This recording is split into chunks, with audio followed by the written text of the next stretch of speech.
Good afternoon आप सभी को, very very good afternoon. Good afternoon. थोड़ा सा चेंज है आज एज पर अवर।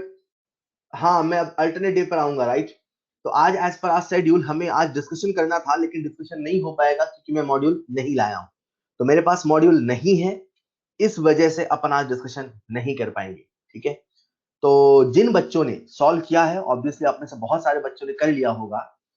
प्रथम बेटा, अपन आगे चल रहे ना बहुत यार। तो जिन बच्चों ने सॉल्व कर लिया है वो लोग परेशान नहीं हो। तो उनके लिए अपन ने ये सोचा है कि आज आप मतलब अगर कोई बच्चा ऐसा है जिसने सारे सवाल कर लिए हैं, वीडियो सॉल्यूशन से भी उसने हिंट ले लिया, फिर भी नहीं बना है, तो आप मुझे आज शाम को 7 बजे के बाद, है ना, शार्प रहना, व्हाट्सएप कर देना, मैं आपके सारे डाउट ले लूंगा। ठीक है। जिन बच्चों के 2-4 सवाल प्रॉब्लम है, ठीक है, बाकी जो क्लास का डिस्कशन है कॉमन, वो नेक्स्ट क्लास पे होगा।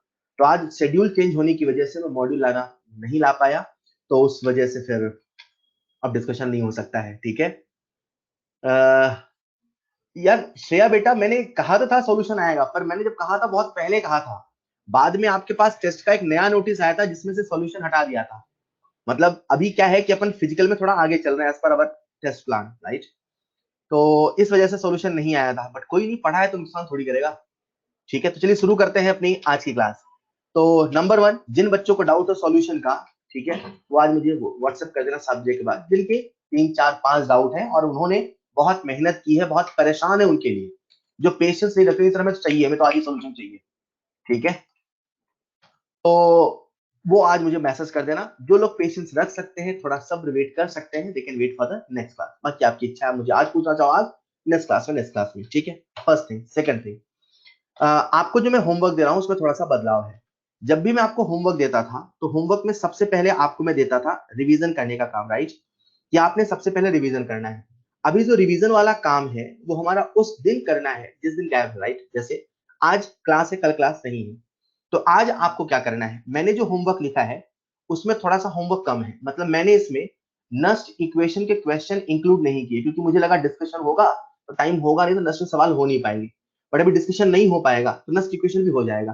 तो आप लोग जब मॉड्यूल सॉल्व करना, उसमें नस्ट इक्वेशन भी ऐड कर देना, लेकिन अब कैसे करोगे वो सुन लो। तो आपको करना क्या है कि आज की क्लास के बाद जब आप होमवर्क करते हो, क्योंकि मुझे उम्मीद है आप तो ऐसे ही करते हो, क्लास के तुरंत बाद होमवर्क करना है, राइट। तो जब आप क्लास के बाद होमवर्क करोगे, तो आज रिवीजन पहले मत करना, पहले होमवर्क करना, मतलब पढ़ के सीधे होमवर्क करना स्टार्ट कर देना। इलस्ट्रेशन करना नस्ट इक्वेशन तक, बिगनर बॉक्स नस्ट इक्वेशन तक, एक्सरसाइज 1 नस्ट इक्वेशन तक, बराबर लिखा हुआ है टॉपिक, राइट।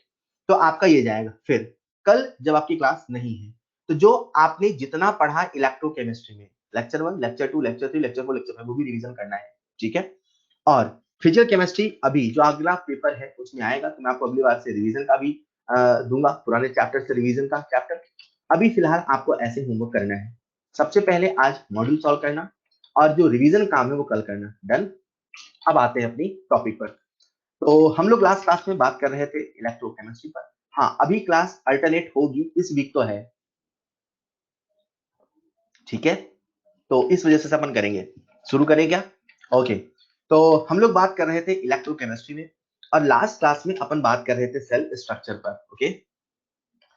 लास्ट क्लास में हमने सेल के स्ट्रक्चर बात करी, डैनियल सेल, गैल्वेनिक सेल। तो अपने दिमाग में एक रूपरेखा ऐसी बन गई, क्या? बहुत ध्यान सुनना है।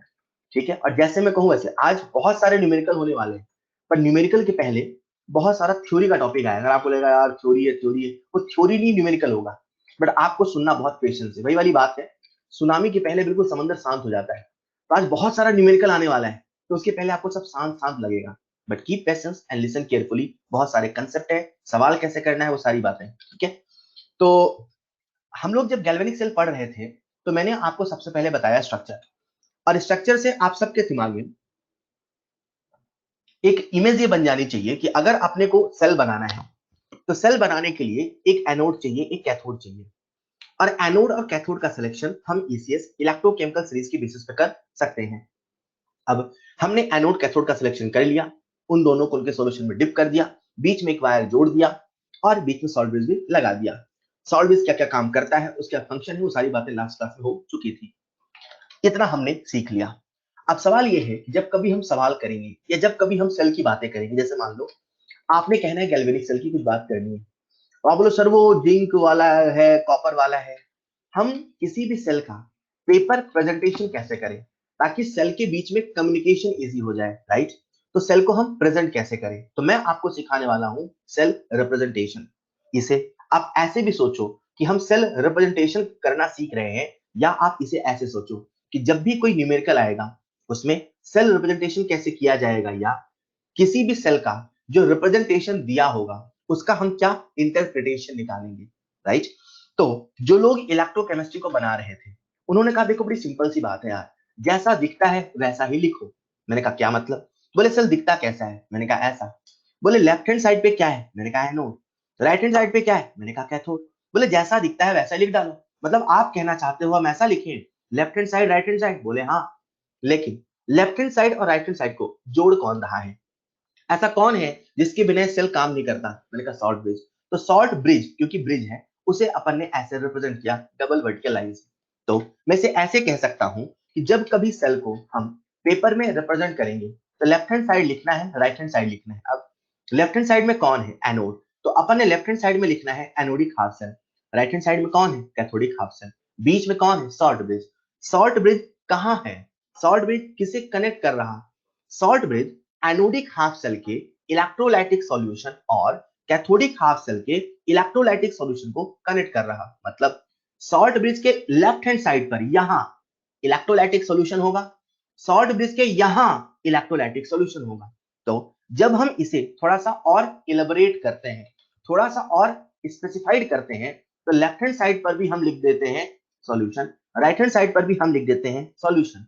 लेफ्ट हैंड साइड पर हमने लिख दिया एनोड का सॉल्यूशन और राइट हैंड साइड पर हमने लिख दिया कैथोड का सॉल्यूशन। बच्चों अब जो एनोडिक हाफ सेल है उसमें केवल जिंक सल्फेट तो नहीं है, कैथोडिक हाफ सेल में केवल कॉपर सल्फेट तो नहीं है।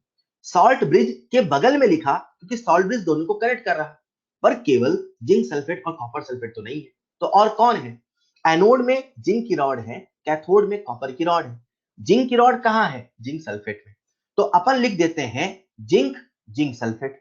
अब ऐसा लिखना सही नहीं माना जाता, सरफेस केमिस्ट्री कहता है। कौन कहता है? Surface chemistry. जब भी कभी दो सरफेसेस को दिखाना होता है, पेपर में रिप्रेजेंट करना होता है, तो दो सरफेसेस को रिप्रेजेंट करने के लिए या तो वर्टिकल लाइन या तो एक कॉमा का प्रयोग किया जाता है। जैसा कि आप देख पा रहे हैं, जो ये जिंक है वो सॉलिड है और जो जिंक सल्फेट है वो एक्वस सॉल्यूशन है। दोनों का फिजिकल स्टेट अलग है। मतलब अगर मैं इसे पानी में डुबोता हूं तो इसका सरफेस अलग है, पानी का सरफेस अलग है। सरफेस केमिस्ट्री कहता है दोनों सरफेसेस को अलग अलग दिखाने के लिए या तो वर्टिकल लाइन का प्रयोग करो या तो कॉमा का प्रयोग करो। तो जिंक जो कि सॉलिड है, जिंक सल्फेट जो कि सॉल्यूशन है, इन दोनों के सरफेसेस को डिफरेंट दिखाने के लिए हमने बीच में बनाई वर्टिकल लाइन। इसे हम ऐसा भी लिख सकते थे, इसे हम कॉमा के फॉर्म में भी लिख सकते थे।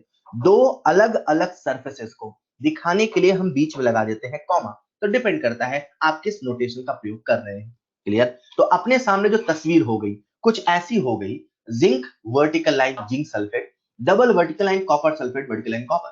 तो जो लोग इसे बना रहे थे उन्होंने कहा यार हाँ, ये जो सेल रिप्रेजेंटेशन हमारे सामने लिखा है इसको देख के हम समझ जाएंगे कि एनोड कौन है कैथोड कौन है, पर क्यों ना इसे और अच्छे से लिखिए। मैंने कहा कैसे? बोले ऐसा करते हैं ना, सभी इलेक्ट्रोड और सभी सॉल्यूशन का फिजिकल स्टेट लिख देते हैं। तो लिख दिया zinc solid ZnSO4 aqueous copper sulphate aqueous plus copper solvent. तो जो लोग इसे बना रहे थे उन्होंने कहा हमें सेल रिप्रेजेंटेशन क्यों चाहिए? तो लोगों ने कहा सेल रिप्रेजेंटेशन इसलिए चाहिए ताकि हम सेल को समझ पाए, ताकि हम शब्दों में सेल की भाषा को समझ पाए, हम समझ पाए एनोड कौन है कैथोड कौन है। तो बोले इतना लिखो तो भी काम चलेगा, इतना नहीं लिखो तो भी काम चलेगा। बोले क्या मतलब?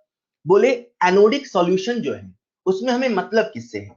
जिंक आयन से मतलब है कि सल्फेट आयन से मतलब है? जिंक आयन से। कैथोडिक सॉल्यूशन में मतलब किससे? रिडक्शन से मतलब किससे? रिडक्शन किसका हो रहा है, किस फॉर्म में हो रहा है? कॉपर टू प्लस से। तो बोले जो एनोडिक हाफ सेल में आयन है, जो कैथोडिक हाफ सेल में आयन है, जिनका ऑक्सीडेशन या रिडक्शन हो रहा केवल उनके फॉर्म में लिख दो। मतलब उसे हम ऐसे भी लिख सकते हैं और उसे सिंप्लीफाइड फॉर्म में लिखने के लिए जैसा लिखा है नीचे वैसा भी लिख सकते हैं। मतलब zinc vertical line zinc 2 plus double vertical line copper 2 plus vertical copper.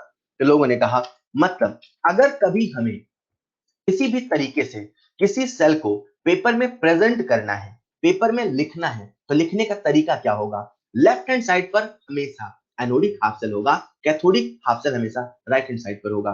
IUPAC ने इसे ही रूल बना दिया कि जब कभी आप सेल का रिप्रेजेंटेशन करेंगे, लेफ्ट हैंड साइड पर हमेशा एनोड का कंपार्टमेंट होगा, राइट हैंड साइड पर हमेशा कैथोड का कंपार्टमेंट होगा और बीच में सॉल्ट ब्रिज होगा। इसे हम एक ट्रिक से भी याद कर सकते हैं, that is loan. Left hand side पर जहां होता है ऑक्सीडेशन वही होता है एनोड और इस पर होता है नेगेटिव चार्ज। बच्चों अगर आप सबको याद हो, हमारी जो जिंक की रॉड थी वहां से जिंक 2+ बन रहा था और साथ में 2 इलेक्ट्रॉन पीछे छूट रहा था। तो जो जिंक की रॉड है उस पे धीरे धीरे बहुत सारे निगेटिव चार्ज आ गए थे। तो निगेटिव चार्ज आने की वजह से ये जो हमारा एनोड है उस पर कैसा चार्ज है, निगेटिवली चार्ज। तो ये जो सेल रिप्रेजेंटेशन है उसे हम इस ट्रिक के माध्यम से भी याद कर सकते हैं। लेफ्ट हैंड साइड पर जहां होता है ऑक्सीडेशन वही होता है एनोड और इस पर होता है negative charge. Well this is about cell representation. अब सेल रिप्रेजेंटेशन का मतलब क्या है जरा वो सुनना। सबसे पहले तो किसी भी सेल का अगर सेल रिप्रेजेंटेशन दिया है सवाल में तो आप तुरंत पहचान जाओगे एनोड कौन है, कैथोड कौन है। अगर अगर सेल रिप्रेजेंटेशन ऐसा नहीं देगी, ऐसा दिया होता let's say copper 2+ copper double vertical line zinc 2+ vertical line zinc, तो आप सोचोगे जो कॉपर है वो एनोड है, जो जिंक है वो कैथोड है। बच्चों अगर मैंने आपसे ऐसे कहा होता कि मेरे पास जिंक है और कॉपर है, बताओ इसमें कौन एनोड बनेगा कौन कैथोड बनेगा, तो आपका आंसर होता सर जिंक एनोड बनेगा कॉपर कैथोड बनेगा। अगर मैंने आपसे इलेक्ट्रोड पोटेंशियल देके पूछा होता बताओ कौन एनोड बनेगा कौन कैथोड बनेगा, तो आपने इलेक्ट्रोड पोटेंशियल के एसआरपी के डाटा पे कहा होता जिसका एसआरपी ज्यादा है वो कैथोड बनेगा, जिसका एसआरपी कम है एनोड बनेगा। लेकिन अगर सेल रिप्रेजेंटेशन लिख दिया है और आपसे पूछ रहा कौन एनोड कौन कैथोड है, तो आपका आंसर सेल रिप्रेजेंटेशन की बेसिस पे जाएगा, अपना दिमाग नहीं लगाना। जैसे ये जो सेल रिप्रेजेंटेशन आपके सामने लिखा है, मैंने आपसे पूछा बताओ इसमें कौन एनोड है कौन कैथोड है, तो आपका आंसर होगा एनोड कॉपर है कैथोड जिंक है। भले वो सेल काम ना करे, भले ऐसा सेल नहीं बने, हमें पता है एनोड जिंक है, हमें पता है कैथोड कॉपर है, लेकिन फिर भी अगर सवाल पूछता है या ऐसी कोई जरूरत पड़ती है कि सेल रिप्रेजेंटेशन से हमें एनोड कैथोड पहचान करनी है, तो हम केवल सेल रिप्रेजेंटेशन से ही देखेंगे, अपना दिमाग नहीं लगाएंगे। क्लियर। खैर ये तो बात हो गई सेल रिप्रेजेंटेशन की, कैसे हम सेल को लिखें। जब हम किसी भी सेल को रिप्रेजेंट करते हैं तो उससे हम बहुत सारी बातें जान सकते हैं। एक तो एनोड कैथोड की पहचान कर सकते हैं, साथ ही साथ हम सेल के रिएक्शन लिख सकते हैं। बच्चों ये जो मैंने आपको बहुत सारी बातें बताई वही यहाँ शब्दों में लिखी है, इन्हें आप पढ़ लेना। तो जैसा कि मैंने कहा जो सेल रिप्रेजेंटेशन है उससे हम सेल रिएक्शन भी बता सकते हैं। अच्छा सेल रिएक्शन है क्या, जो सेल के अंदर हो रही, सेल के अंदर हो क्या रहा, ऑक्सीडेशन प्लस रिडक्शन। क्या कोई एक अपने आप हो रहा, दोनों ही अपने आप हो रहा। क्या केवल ऑक्सीडेशन होता तो सेल बनता, नहीं बनता। क्या केवल रिडक्शन होता तो सेल बनता, नहीं बनता। मेरा कहने का मतलब है अगर हमें सेल रिएक्शन लिखना है तो हमें ऑक्सीडेशन रिडक्शन दोनों को मिला के लिखना है, हमें एक रिडॉक्स रिएक्शन लिखना है। तो कैसे लिखें, लिखने का तरीका क्या होता है बच्चों, आपको हमेशा दिया होगा एक सेल रिप्रेजेंटेशन, राइट। तो मैं आपके सामने लिख रहा हूं एक सेल रिप्रेजेंटेशन, मुझे आप सबका ध्यान चाहिए। सेल रिप्रेजेंटेशन जो मैंने लिखा वही हमारा famous Daniell cell, that is zinc vertical line zinc 2+, double vertical line copper 2+ vertical line copper.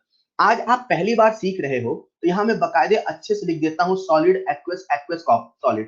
पर आप सब जानते हो जब हम सवाल सॉल्व करेंगे तो सॉलिड एक्वस लिख के इतनी मेहनत नहीं करेंगे, ये हमारे मन में होगा कौन एक्वस है कौन सॉलिड है कौन गैस है। क्लियर। तब कभी सेल रिएक्शन लिखना होगा तो सबसे पहले हमें सेल रिप्रेजेंटेशन देखना होगा, उसके लेफ्ट हैंड साइड पर जो होगा वही एनोड होगा, उसके राइट हैंड साइड पर जो होगा वही कैथोड होगा। एनोड पर oxidation anodic half cell reaction लिखना, कैथोड पर reduction cathodic half cell reaction लिखना। बच्चों मैं आपसे वादा कर रहा हूं हर सवाल में आपको यही करना, कुछ नया नहीं करना, यही करना पड़ेगा। एनोड की पहचान करो, कैथोड की पहचान करो, एनोडिक हाफ सेल रिएक्शन लिखो, कैथोडिक हाफ सेल रिएक्शन लिखो। तो चलो लिखते हैं। एनोड पे क्या होगा, ऑक्सीडेशन, तो लिख दिया हमने जिंक से बना जिंक 2+ प्लस 2 इलेक्ट्रॉन। कैथोड पे क्या होगा, रिडक्शन, तो लो लिख दिया हमने कॉपर 2+ प्लस 2 इलेक्ट्रॉन से बना कॉपर। और अच्छा आज हम पहली बार लिख रहे हैं तो लिख लेते हैं सॉलिड एक्वस, एक्वस सॉलिड चलेगा। अब anodic half cell, cathodic half cell plus half cell will give full cell, नहीं सेल। तो half cell reaction plus half cell reaction will give cell reaction. Anodic half cell और cathodic half cell को add कर दो। बच्चों यहां पर एक रूल होता है, जब भी कभी हम हाफ सेल रिएक्शन को ऐड करते हैं, क्योंकि अभी आपने रेडॉक्स नहीं पढ़ा, बैलेंसिंग को नहीं पढ़ा, इसलिए बता रहा हूं। रूल ये होता है, जब भी हम रिएक्शन को ऐड करते हैं, राइट, तो रिएक्शन को ऐड करते समय जो इलेक्ट्रॉन है वो कैंसल होना चाहिए। इलेक्ट्रॉन कैंसल होना चाहिए, मतलब कहने का ये है कि जब आप दोनों को ऐड करो, यहां पर लिखा है 2 इलेक्ट्रॉन, यहां पर लिखा है 2 electron, these must cancel out. अगर ये कैंसल नहीं हो रहा है तो आपको एक ऐसे नंबर से मल्टीप्लाई करना होगा ताकि कैंसिल हो जाए। फॉर एग्जांपल, मान लो पहली वाली रिएक्शन लिखा होता 3 इलेक्ट्रॉन, दूसरी वाले में लिखा होता 2 इलेक्ट्रॉन, तो आप क्या करते, इसे 2 से मल्टीप्लाई करते, इसे 3 से मल्टीप्लाई करते रिएक्शन को, तो बन जाता 6 इलेक्ट्रॉन, बन जाता 6 इलेक्ट्रॉन। अब आप ऐड करते, क्लियर। तो जब कभी हम एनोडिक हाफ सेल और कैथोडिक हाफ सेल को ऐड करेंगे तो हम ये कोशिश करेंगे कि इलेक्ट्रॉन कैंसिल होना चाहिए और फिर दोनों को ऐड करेंगे। जब मैं दोनों को ऐड करता हूं बच्चों, तो हमारे सामने बन गया जिंक प्लस कॉपर 2 प्लस से बना जिंक 2 प्लस प्लस कॉपर, बोलो चलेगा।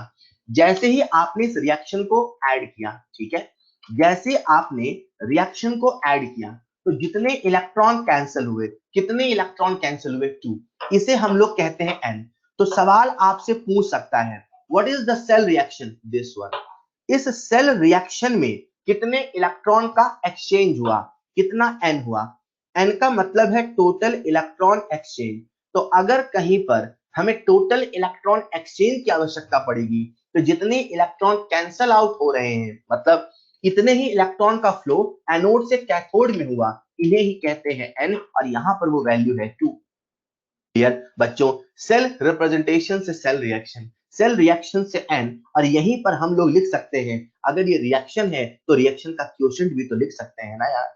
बच्चों इक्विलिब्रियम चैप्टर में मैंने आपको k और q के लिए बताया था। मैंने कहा देखने में, पढ़ने में, लिखने में, सुनने में और बोलने में Q बिल्कुल K के जैसा होता है, बस फर्क इतना होता है इक्विलिब्रियम पर जो होता है वो K होता है और इक्विलिब्रियम के अलावा Q होता है। क्या आपको याद है ये जो रिएक्शन है जिस पर इक्विलिब्रियम नहीं है, हम उसका Q का एक्सप्रेशन भी तो लिख सकते हैं, बिल्कुल लिख सकते हैं। तो आप सब मुझे बता सकते हो इसका Q का एक्सप्रेशन कैसा होगा, इसका रिएक्शन क्वोशिएंट कैसा होगा। तो इसका जो रिएक्शन क्वोशिएंट है वो बच्चों कुछ ऐसा होगा, concentration of zinc 2 plus upon concentration of copper 2 plus.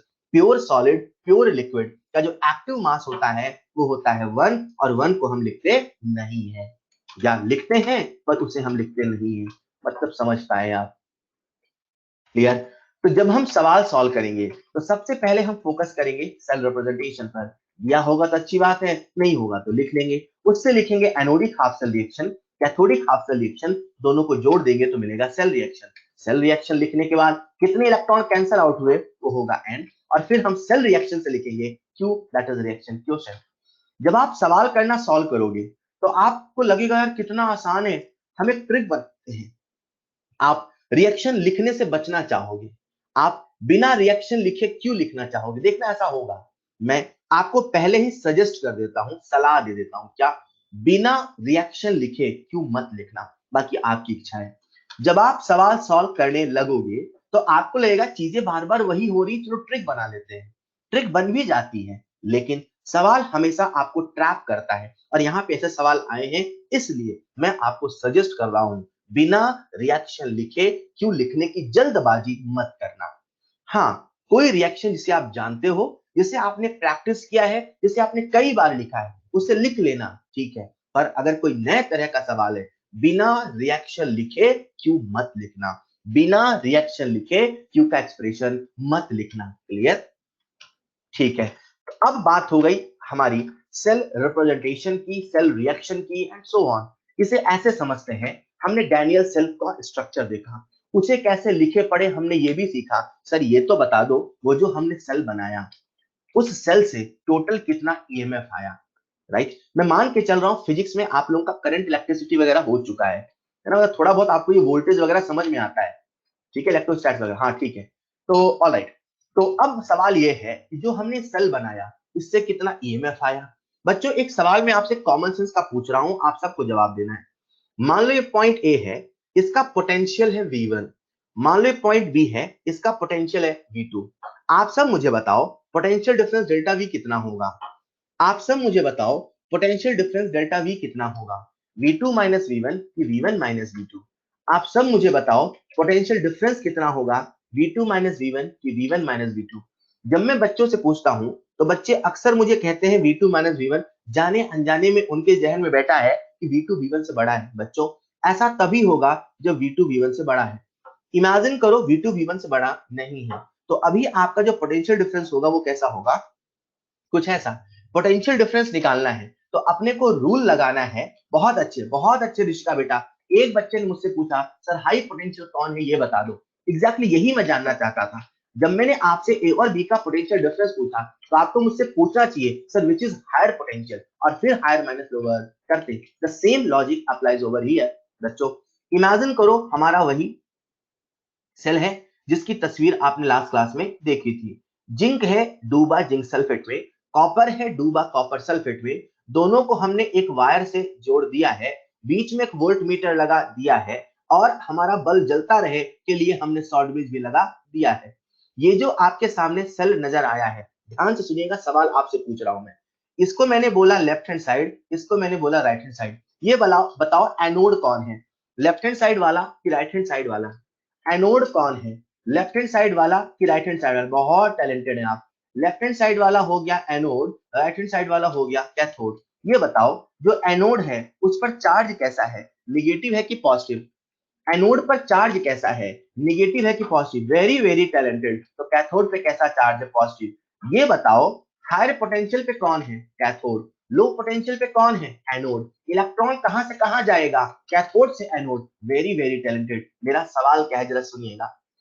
अगर हमें इलेक्ट्रोड का एसआरपी का डाटा दिया होता, सवाल में डाटा इलेक्ट्रोड का कुछ भी दे सकता है, एसआरपी दे सकता है, एसओपी दे सकता है। तो हम पहली सिचुएशन इमेजिन कर रहे हैं जब हमें दोनों इलेक्ट्रोड का एसआरपी गिवन है। क्या गिवन है, एसआरपी। तो मैं यहां लिख देता हूं एसआरपी ऑफ एनोड, और यहां लिख देता हूं एसआरपी ऑफ कैथोड। और आप सबसे एक सवाल पूछता हूं, एसआरपी किसका बड़ा होगा, कैथोड का कि एनोड का।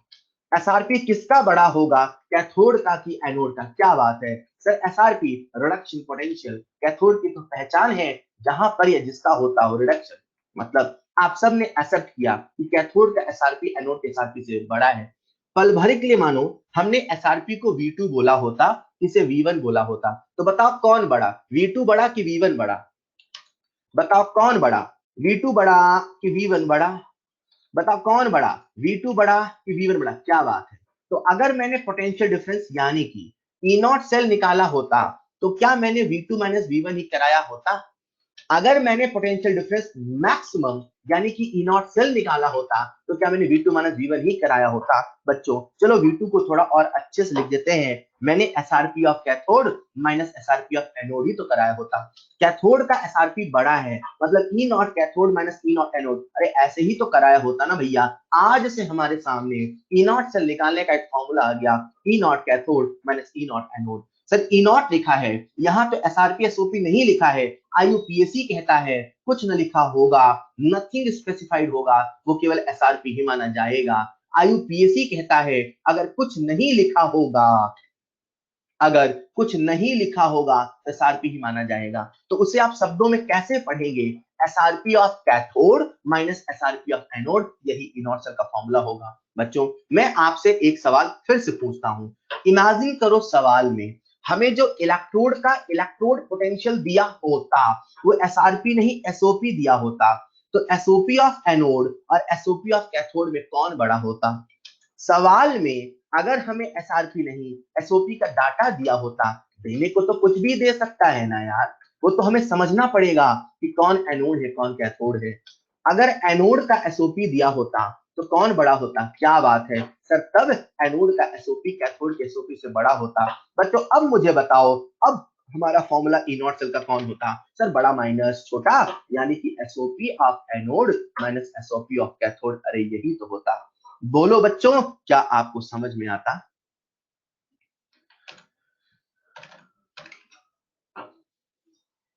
एक सेकंड, थोड़ा इसे मैं चेंज कर दूं, ये उधर जा रहा है।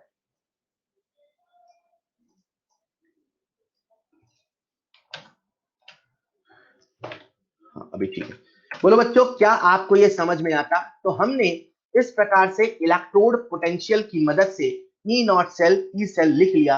ई सेल है तो कंडीशन स्टैंडर्ड नहीं है, नॉट है तो कंडीशन स्टैंडर्ड है।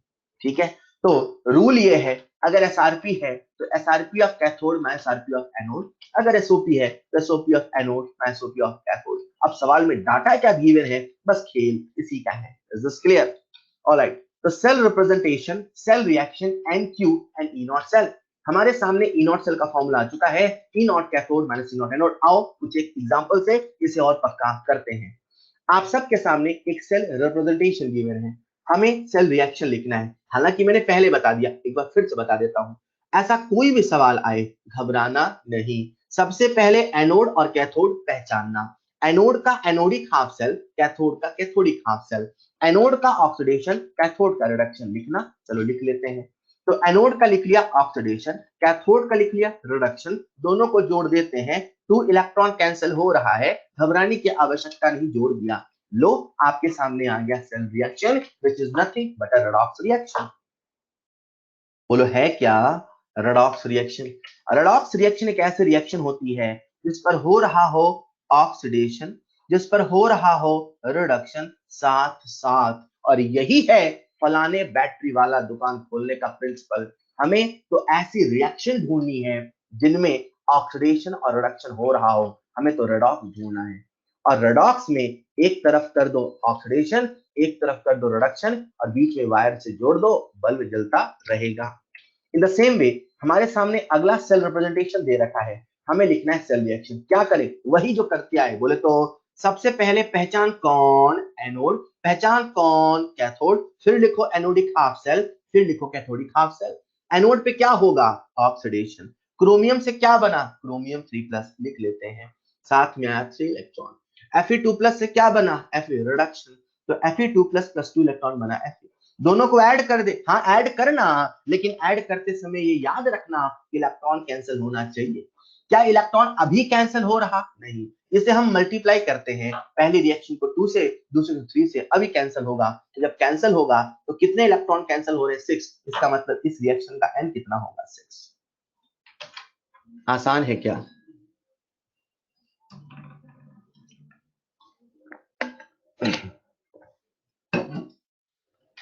ऑलराइट बच्चों, अगला सवाल जो है वो मैं बता रहा हूं, इसके बाद वाला आप करोगे, ठीक है? ऐसे सवाल बहुत सारे बच्चों से बहुत आसानी से बनते हैं, लेकिन बहुत सारे बच्चे इन बेसिक सवालों को भी गलत कर देते हैं। अब गलत करने के पीछे वजह क्या है, एक बार आप सब सुनिएगा ध्यान से। बच्चों, ऐसे सवाल में या ई नॉट सेल की कैलकुलेशन में आपको या तो कुछ गिवन होगा या तो कुछ गिवन नहीं होगा। जैसे इस सवाल में हमें ये रिएक्शन गिवन है, हो सकता है रिएक्शन गिवन नहीं हो, पर अभी फिलहाल रिएक्शन गिवन है। तो जो गिवन है हमें उसी के अकॉर्डिंग चलना है। ये रिएक्शन हमें ये बता रही कि जिंक का ऑक्सीडेशन हो रहा, आयरन का रिडक्शन हो रहा। ये हमें ये बता रही कि जो जिंक है वो एनोड है, ये हमें बता रहा जो जिंक है वो एनोड है और जो कैथोड है वो आयरन है, राइट? अब ये तो हमें पता चल गया। अब देखते हैं हमें डाटा क्या गिवन है। डाटा हमें जिंक इलेक्ट्रोड का Zn/Zn2+ बराबर 0.76 वोल्ट हमें क्या दिया है, मैं आप सबसे पूछता हूं। जिंक इलेक्ट्रोड का उसने हमें एसओपी दिया है कि एसआरपी दिया है? जिंक इलेक्ट्रोड का उसने हमें एसओपी दिया कि एसआरपी दिया? बेटा, जिंक से जिंक 2+ बन रहा, ऑक्सीडेशन है, उसने हमें एसओपी दिया है। हेलो, एसओपी देने का मतलब जरूरी नहीं ऑक्सीडेशन हुआ है, उसने हमें एसओपी दिया है। डाटा गिवन है यार, किसी इलेक्ट्रोड का एसओपी दे, एसआरपी दे, तो सवाल बनाने वाले की इच्छा है, देने को कुछ भी दे सकता है। वो तो हमें सोचना पड़ेगा कौन एनोड कौन कैथोड है, जो कि हमने पहले सोच लिया। इस डाटा से नहीं सोचा अच्छा एसओपी दिया इसलिए एनोड है, नहीं, वो तो हमने रिएक्शन से सोचा, ओ भाई ये एनोड है और ये कैथोड है। इन द सेम वे देखते हैं उसने हमें आयरन का क्या डाटा दिया है।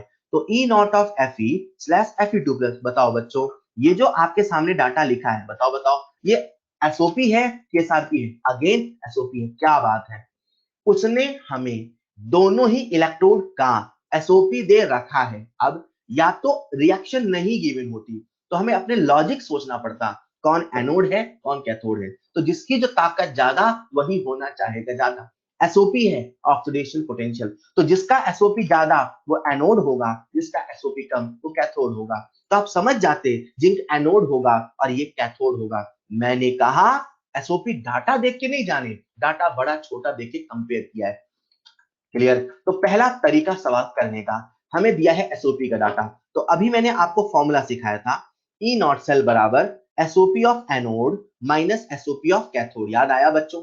तो अभी अपने कुछ नहीं करना, 0.76 माइनस 0.40 बोले तो 0.36 वोल्ट, राइट? अब जब आप सवाल सॉल्व करोगे तो अक्सर सवाल आपसे एसआरपी के फॉर्म में कैलकुलेट कराना चाहेगा, ठीक है? तो मैं आपको इसी सवाल सॉल्व करने का दूसरा तरीका, कैसे? आपको देने को कुछ भी दे सकता है। बच्चों सुनिएगा, जरूरत नहीं यहां पर, मैं फिर भी बता रहा हूं आगे के सवाल की तैयारी के रूप में। सवाल आपको देने को कुछ भी दे सकता है, जो दिया है वही होता नहीं, यही मंत्र है। अब मैं क्या करता हूं, जो डाटा हमें दिया है उसे अपने कन्वीनियंस के हिसाब से कन्वर्ट कर लेता हूं, दैट इज एसआरपी, ठीक है?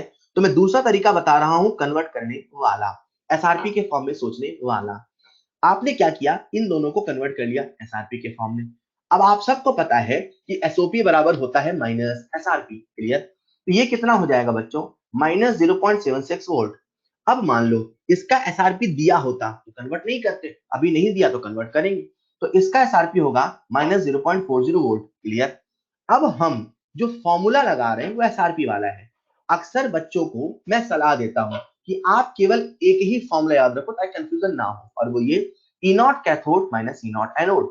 अब इसी फॉर्मूले से सोचो ना यार, इसका मतलब क्या है, जब हमें ई नॉट सेल निकालना है तो हमें कैथोड का एसआरपी लिखना है और हमें एनोड का एसआरपी लिखना है। हेलो, हमें कैथोड का एसआरपी लिखना है, हमें एनोड का एसआरपी लिखना है। दिया है तो बहुत अच्छी बात है, नहीं दिया तो कन्वर्ट करके लिखना है, पर यहाँ केवल एसआरपी ही लिखना है, यहाँ केवल एसआरपी ही लिखना है। क्या हमने कैथोड का एसआरपी में कन्वर्ट कर लिया? कर लिया। कैथोड कौन है? आयरन। अब हमने रिएक्शन से सोच लिया कि कैथोड यही है, तो अपना दिमाग लगाने की आवश्यकता नहीं है। कैथोड कौन है? आयरन। आयरन का एसआरपी कितना है? Minus 0.40 minus. एनोड कौन है? जिंक। जिंक का क्या दिया है? दिया तो एसओपी था, पर हमें लिखना क्या है? एसआरपी। क्या हमने कन्वर्ट कर लिया? कर लिया। माइनस 0.76 आप सॉल्व करोगे तो फिर वही आएगा 0.36 वोल्ट। समझ पाए क्या? देने को कुछ भी दे सकता है, जो दिया है वही होता नहीं है। बस ये सीख लिया ना, आपको कंफ्यूजन नहीं आएगा। वो डाटा गिवन है यार। बच्चे कंफ्यूजन पता क्या होता है, उनको लगता है एसओपी दिया मतलब ये ऑक्सीडेशन हो रहा है। अरे यार, देने को कुछ भी दे सकता है, जो दिया है वही होता नहीं है। Is this clear? अगर आप सीख गए हैं तो अगले सवाल की उम्मीद मैं आपसे कर रहा हूं। अगला सवाल आप सबके सामने स्क्रीन पर।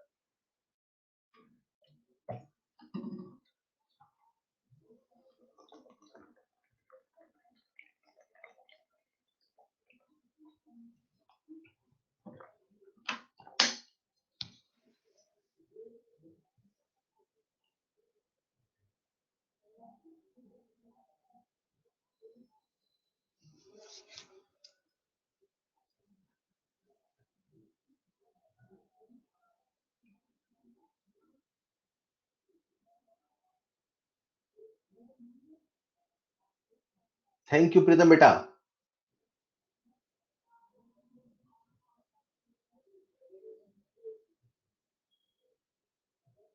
क्या बात है, लाइन सभी बच्चों ने सही आंसर दिया। एक दो मैं देख रहा हूँ बीच में गलत भी है, पर इतने सारे सही आंसर है, गलत देख नहीं रहे। पर बीच में कुछ नंबर अलग आए थे, जैसे 0.7 किसी ने लिखा, माइनस 0.16 किसी ने लिखा। ऑलराइट, सबसे पहले आंसर बता देता हूं मैं, बता दूं क्या? तो the correct answer is 0.44 volt. 0.44 volt. 0.44 volt. पर क्योंकि आपने गलती करी है तो सुनना पड़ेगा आपको, लिसन केयरफुल। सबसे पहले देखो हमें दिया क्या है, चलो छोड़ो, देखो हमें पूछा क्या है। दोनों देख लो चलेगा। हमें दिया क्या है या तो ये सोच लो, हमसे पूछा क्या है या तो ये सोच लो। हमसे पूछा क्या, ई नॉट सेल। जैसे बोला ई नॉट सेल, मन में आया फॉर्मूला, ई naught cathode minus E naught anode. अब सुनना ध्यान से, हमें कैथोड का एसआरपी लिखना है, फिर माइनस करना है एनोड का एसआरपी लिखकर। अब देखते हैं हमें दिया क्या है, ये तो हमें करना है। अब देखते हैं दिया क्या है, देने को सवाल कुछ भी दे सकता है। देखते हैं दिया क्या है। दो इलेक्ट्रोड है, एक है एक्स एक है वाई। क्या सवाल में कहीं बोला है कौन एनोड कौन कैथोड? ना। क्या रिएक्शन दी है? ना। क्या कोई दूसरा हिंट दिया है? ना। अरे अपना दिमाग लगा के पता भी करना पड़ेगा कौन है एनोड कौन है कैथोड। चलो देखते हैं दिया क्या है। सवाल कहता है स्टैंडर्ड इलेक्ट्रोड पोटेंशियल, राइट।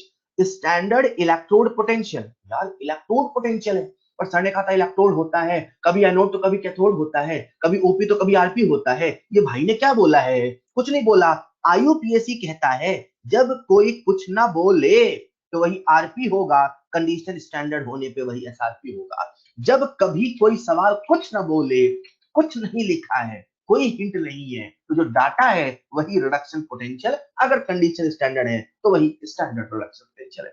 अच्छा, आपने को एसआरपी दिया है भाई ने, तो एक्स का हमें एसआरपी दे रखा है, कितना दिया है? -0.30 वोल्ट। वाई का एसआरपी दे रखा है, बोलो बच्चों कितना दिया है? 0.14 वोल्ट।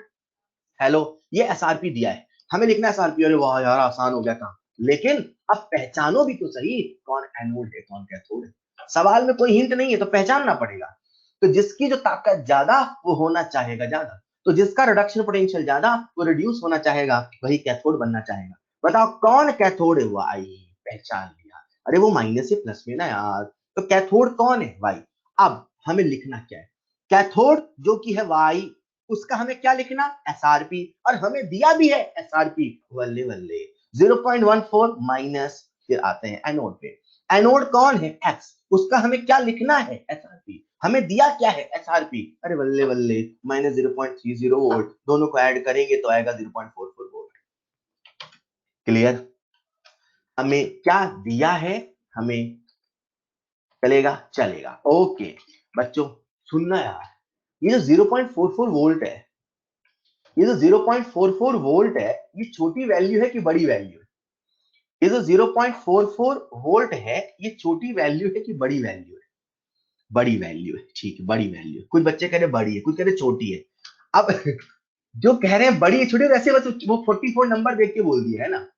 मैं आपसे पूछता हूं, कभी आप बाजार में जाके बैटरी खरीदी आपने घड़ी के लिए?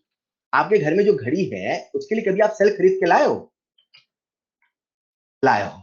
उस सेल के पीछे कितना वोल्टेज लिखा होता है कितना? कभी आपने सेल देखा? बस पैसे देके चले आए, नाम पत्र भी एवरेडी दे दो, ये दे दो, फलाना ढिमकाना। 1.5 वोल्ट, राइट। यार वो छोटी सी सेल जो बाजार में मिलती है, हमारी घड़ी भी कुछ दिनों तक चलती है, मात्र 1.5 वोल्ट की होती है। थोड़ा दिमाग लगाओ, 0.44 वोल्ट की क्या विशाल। 0.44 volt is a very small value for our day to day use। मतलब आपने फलाने बैटरी वाला दुकान खोला, उसमें आपने बैटरी बनाया, दो इलेक्ट्रोड का सिलेक्शन किया, आपने खूब मेहनत किया, सारी कंडीशन को स्टैंडर्ड रखा, उससे जो इनॉट सेल आया 0.44 वोल्ट आया। आप मुझे बताओ आपकी दुकान पे खरीदने कौन आया? आपकी दुकान पे खरीदने कौन आया? कौन कहेगा भैया 0.44 वोल्ट की बैटरी दे दो? कोई नहीं। मतलब अपन इतनी बैटरी से खुश नहीं है, इतने वोल्टेज से खुश नहीं है। हम चाहते हैं काश ये 0.44 वोल्ट होता, काश ये 440 वोल्ट होता। घर में दौड़ रहा ईएमएफ 220 वोल्ट है, 220 वोल्ट है, काश ये 440 वोल्ट होता, हम घर में ही अपना टीवी और फ्रिज चलाते हैं, है ना? अरे बोलो ना। अब हमारा टारगेट है इस 0.44 को 440 करना। क्या टारगेट हमारा? 0.44 को 440 करना। लिसन केयरफुली, जब कंडीशंस स्टैंडर्ड होगी, है ना, तो स्टैंडर्ड कंडीशन पर ई नॉट सेल जो आएगा ना, वो तो छोटी वैल्यू है। अब कंसेप्ट ये है बच्चों, अगर आपको याद हो हमारा ईसीएस, राइट, ईसीएस में सबसे ऊपर हमारा हमारा है ना, सबसे ऊपर बैठा था लिथियम और नीचे बैठा था फ्लोरीन, राइट। अगर हम लिथियम और फ्लोरीन का सेल बनाए जिसमें सबसे ज्यादा गैप है, राइट, इन सबका एसआरपी दिया है, ओके। एसआरपी अगर हम देखें तो -3.05 और ये था 2.72। मतलब अगर हम इन दोनों से सेल बनाते हैं, तो मैक्सिमम हमें जो वोल्टेज मिलेगा स्टैंडर्ड कंडीशन में 5 पॉइंट समथिंग मिलेगा, एंड दैट्स द रीजन जितने भी आजकल सेल बनाए जाते हैं वो लिथियम आयन बैटरी कहलाते हैं। द रीजन इज लिथियम का एसआरपी बहुत ज्यादा निगेटिव है, तो उससे जो ईएमएफ आएगा वो ऑब्वियसली बहुत ज्यादा होगा। तो आपने जिंक कॉपर ये दुनिया भर का फलाना ढिमकाना नहीं बनाया, आपने लिथियम और फ्लोरीन का सेल बनाया, it's very difficult to prepare, but आपने कुछ टेक्नोलॉजी लगा के बना लिया। तो मैक्सिमम कितना है 5, तो यार इतनी मेहनत करी 5 वोल्ट ही मिला, अपने को तो 440 वोल्ट बनाना है सर, ताकि हम फलाने बैटरी वाला दुकान में मन चाही बैटरी बनाए। कैसी बैटरी बनाए? मन चाही बैटरी बनाए। बैटरी बनाए बड़ी बात नहीं, वो तुमने बना लिया, एक ऑक्सीडेशन चुनना है, एक रिडक्शन चुनना है, दोनों को बीच में तार से जोड़ना है, but now our target is मन चाहा बैटरी। तो मन चाहा बैटरी मतलब ऐसा हुआ कि आपने सेल बना दिया, एक भाई साहब आए बोले यार मुझे तो 44 वोल्ट चाहिए, बोले 44 चाहिए क्या, तो आप गए पीछे कुछ मिलाया जुलाया बन गया 44 वोल्ट। फिर एक दूसरा कस्टमर आया बोले हमें तो 440 चाहिए, तो आप फिर पीछे गए कुछ मिलाया जुलाया बन गया 440। तो ऐसा क्या मिलाया जुलाया आओ वो सीखते हैं। तो वो सिखाने के लिए सबसे पहले मैं आपको कुछ कंसेप्ट सिखाऊंगा, ठीक है? आप सबका मुझे चाहिए ध्यान, ऑलराइट? तो कंसेप्ट ये है बच्चों, हम लोग अब इस बैटरी का जो ई नॉट सेल है which is not a sufficient value, उसे हम कन्वर्ट करना चाहते हैं, या सरल भाषा में ऐसे कहूं, हम कंडीशंस को बदलना चाहते हैं।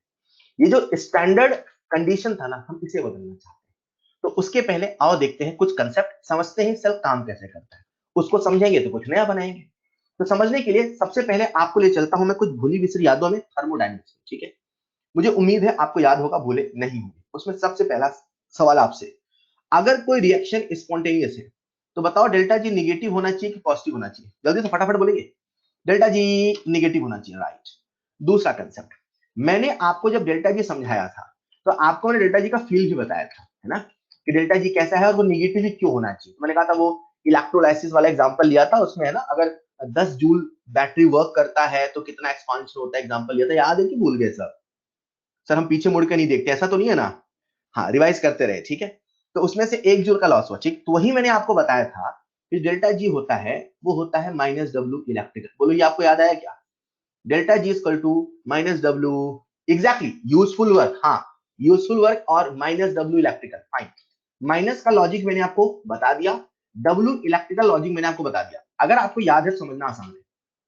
याद है सबको? शानदार। चलो सुनो जो मैं कहने वाला हूं। तो हुआ क्या, हम समझना चाहते हैं 0.44 को 44 या 440 कैसे बनाए। तो सबसे पहले समझना होगा कि जब ये सेल काम करता है तो उसमें जो ये मैक्सिमम पोटेंशियल डिफरेंस जिसे हम ईएमएफ कह रहे हैं, व्हाट इज दिस, ये है क्या? तो ऐसा समझो कि जब चार्ज, ये मान लो एनोड है और ये कैथोड है ना, तो एनोड और कैथोड से, एनोड मतलब जिंक, कैथोड मतलब कॉपर, तो एनोड से कैथोड की तरफ इलेक्ट्रॉन गया, तो जब इलेक्ट्रॉन जा रहा है तो वहां पर एक इलेक्ट्रिकल वर्क हो रहा है। तो आप सब फिजिक्स के कंसेप्ट से जानते हो, जो इलेक्ट्रिकल वर्क होता है उसका फॉर्मूला होता है Q into delta V। Right now the maximum potential difference is EMF. तो अपना जो वर्क डन का फॉर्मूला हो गया Q into maximum potential difference which is E, और Q मतलब चार्ज जिसे हम लिख रहे हैं NFE।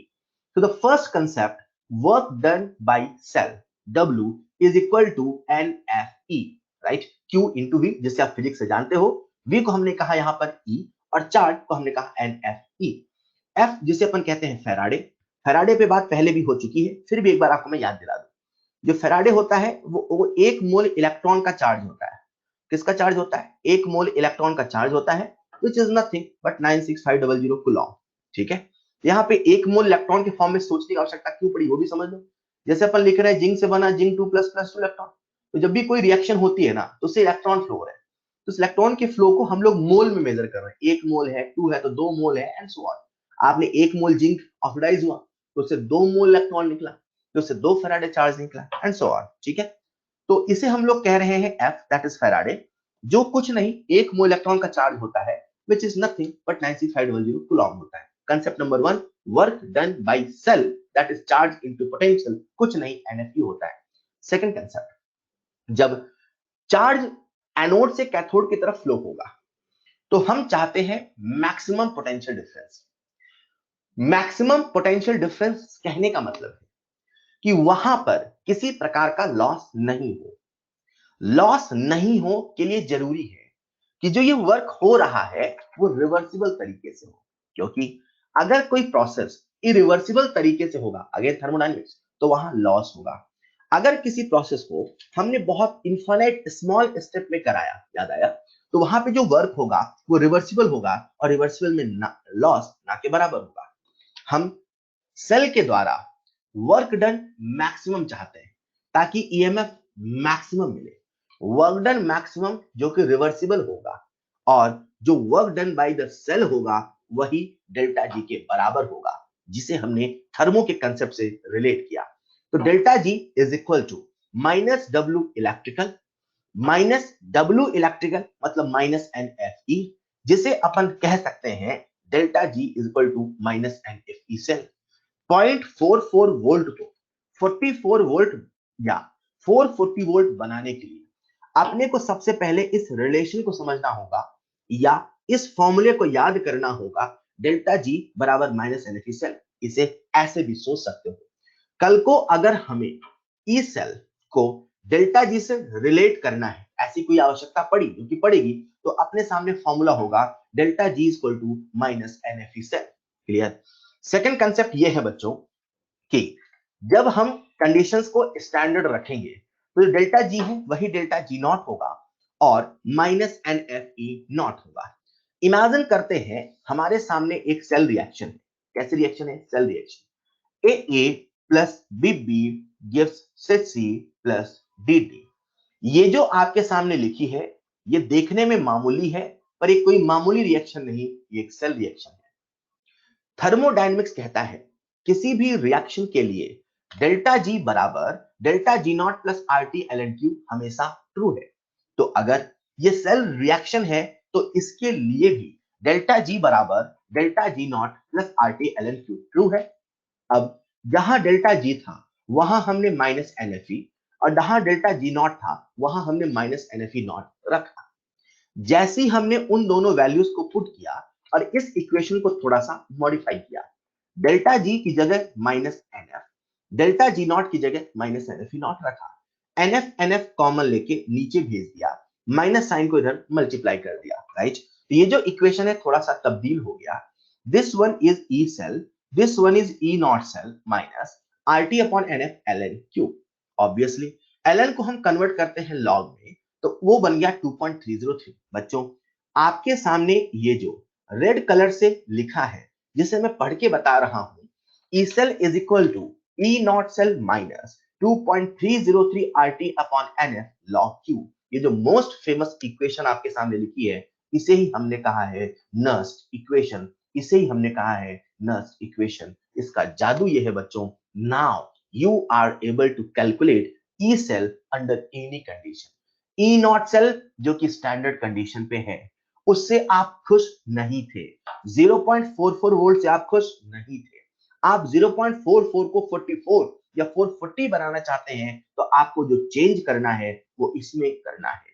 इतने का ही खेल है। कभी रिएक्शन क्वोशेंट को बदलोगे, कभी एन तो कभी टेम्परेचर को बदलोगे, इन चीजों को बदल बदल के हम ई सेल को मनचाहा पा सकते हैं। तो कैसे मनचाहा पाते हैं मैं आपको सिखाता हूं, थोड़ा सा इसे न्यूमेरिकल के हिसाब से कन्वर्ट कर लेते हैं। ये जो आपके सामने इक्वेशन लिखी है that is E cell equal to E not cell minus 2.303 RT upon NF log Q। ये जनरल फॉर्म है और ये मेन फॉर्म। लेकिन जब हम सवाल सॉल्व करेंगे, राइट, तो सवाल सॉल्व करते समय हम इसे अपने न्यूमेरिकल हिसाब से चेंज करते हैं। न्यूमेरिकल में अक्सर टेम्परेचर 25 डिग्री सेल्सियस दिया होगा। अगर टेम्परेचर 25 डिग्री सेल्सियस नहीं स्पेसिफाइड होगा, मेरी बात को सुन ले, अगर टेम्परेचर स्पेसिफाइड नहीं होगा, नॉट स्पेसिफाइड टेम्परेचर, और आंसर आपसे उसी नंबर की फॉर्म में पूछा होगा, तो टेम्परेचर हम 25 डिग्री सेल्सियस एज्यूम कर लेंगे, राइट? अगर टेम्परेचर 25 नहीं होगा तो जो मैं बताने वाला हूं वो फॉर्मूला नहीं, फिर ये जनरल फॉर्मूला ही होगा। इसे हम कहते हैं नस्ट इक्वेशन का जनरल फॉर्मूला। लेकिन as per our NCERT numerical type हमने इसे 25 डिग्री सेल्सियस के लिए कन्वर्ट कर लिया। तो 25 डिग्री सेल्सियस बोले तो 298 केल्विन, 2.303 RT अपॉन NF। अगर आप ध्यान से देखो बच्चों तो इसमें 2.303 कांस्टेंट है, and that is the number of electron, अलग अलग केस में अलग अलग है। फेराडे जो कि एक कांस्टेंट है 96500, आर जो कि एक कांस्टेंट है, गैस कांस्टेंट। टेम्परेचर फिलहाल हमने कितना माना 25, सभी वैल्यूज को पुट करते हैं और सॉल्व करते हैं तो आता है 0.0591, राइट।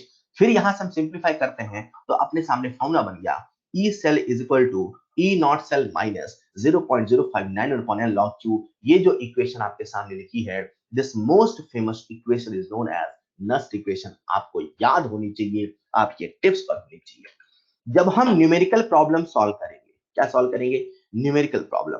तो ये जो इक्वेशन है इसे हम थोड़ा सा मॉडिफाई कर लेंगे। E cell is equal to E not cell minus 0.06 upon N log q, कुछ ऐसा लिख लेंगे। क्लियर? तो न्यूमेरिकल सॉल्व करते समय 0.0591 की कॉम्प्लेक्सिटी से बचने के लिए हम यहां लिख लेंगे 0.06। इससे आपका सवाल आसानी से सॉल्व होगा। एन कभी 2 तो कभी 3 होगा, फटाफट कैंसिल होकर आंसर आ जाएगा। इज दिस क्लियर बच्चों? ये जो इक्वेशन आपके सामने लिखी है इसे आप भी पेपर में लिख लें, अपने फॉर्मूले वाले पेज में लिख लें, इसे याद कर लें, इसे रट लें, क्योंकि अब सारा खेल मात्र इसी एक इक्वेशन से होने वाला है। क्लियर? क्लियर?